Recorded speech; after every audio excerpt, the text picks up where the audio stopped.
নমস্কার, আমি বন্দনা। আমার কিচেনে আপনাদের সবাইকে স্বাগত জানাই। আবারও এসে হাজির হয়েছি নিরামিষ তেল পটলের একটি রেসিপি নিয়ে। দেখে নেওয়া যাক এই রেসিপিটি।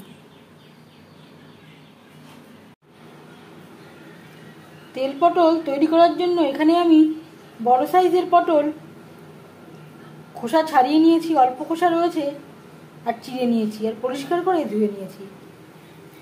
দিয়ে দিলাম গোটা জিরে,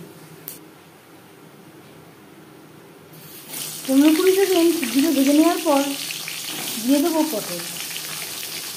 আমি রান্নাটা কম তেলে করছি, আপনারা চাইলে এর থেকে বেশি তেলেও করতে পারেন।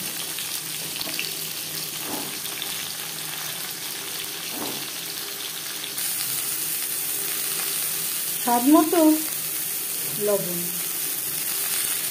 পরিমাণ মতো হলুদের দিয়ে, লবণ হলুদ পটলের সাথে বেশ ভালো করে মিক্স করে দেব।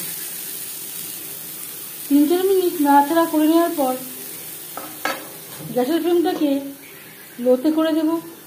4-5 মিনিটের জন্য ঢাকনা চাপা দিয়ে রান্না করব। পটলের জন্য একটা মশলা আমি তৈরি করে নেব। নিয়েছি 2টো টমেটো, 7-8টা কাঁচা পাকা লঙ্কা, নারকেল,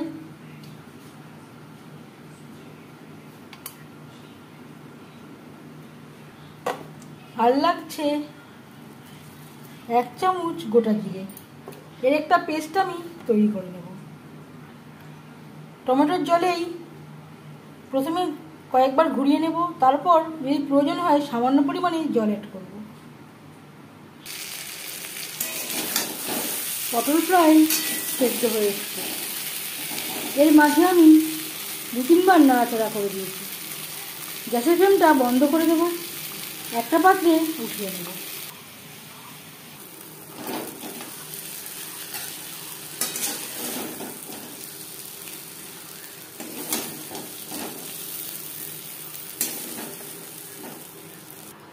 পটল ভেজে নিয়ে কড়াইতে আবারও তেল দিয়েছি, দিয়ে দিলাম মশলার পেস্ট।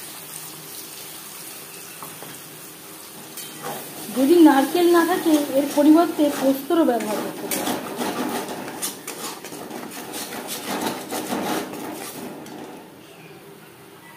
আর দিয়ে দেব মিক্সচারে জারটা ধুয়ে জল, যাতে পুরো মশলাটাই অ্যাড করতে পারি। হলুদের গুঁড়ো, স্বাদ মতো লবণ।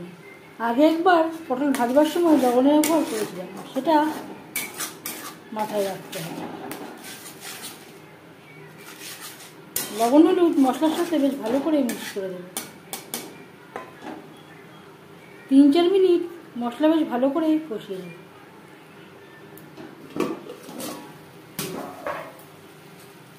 মশলা থেকে তেল ছাড়তে শুরু করে দিয়েছি। এই পর্যায়ে বুঝে নিতে হবে ঠিকঠাক মশলা কষানো হয়ে গেছে। এবার দিয়ে দেব ভেজে রাখা পটল। গ্যাসের ফ্লেমটাকে হাইতে করে দেব।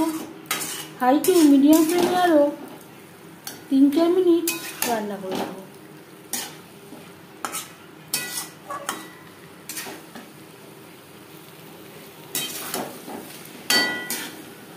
দিয়ে দেব জল। জল কতটা অ্যাড করবেন সেটা সম্পূর্ণ নির্ভর করছে আপনার উপর।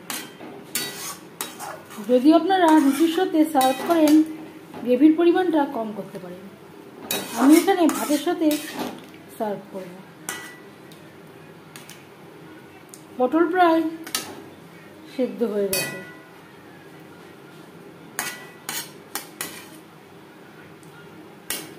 দু-তিন মিনিট গ্রেভি বেশ ভালো করে ফুটিয়ে নেব। 3-4 মিনিট রান্না করে নেওয়ার পর গ্যাসের ফ্লেমটা বন্ধ করে দেব। এই পর্যায়ে আপনারা চাইলে সামান্য পরিমাণে ভাজা জিরের গুঁড়ো অ্যাড করতে পারেন। 10 মিনিট ঢেকে স্ট্যান্ডিং টাইমে রাখব। নিরামিষ তেল পটল রেডি। এই রেসিপিটি কেমন লাগলো অবশ্যই জানাবেন কমেন্টের মাধ্যমে।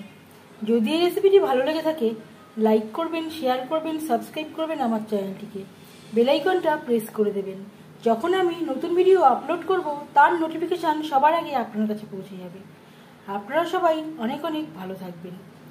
এই ভিডিওটি দেখার জন্য ধন্যবাদ।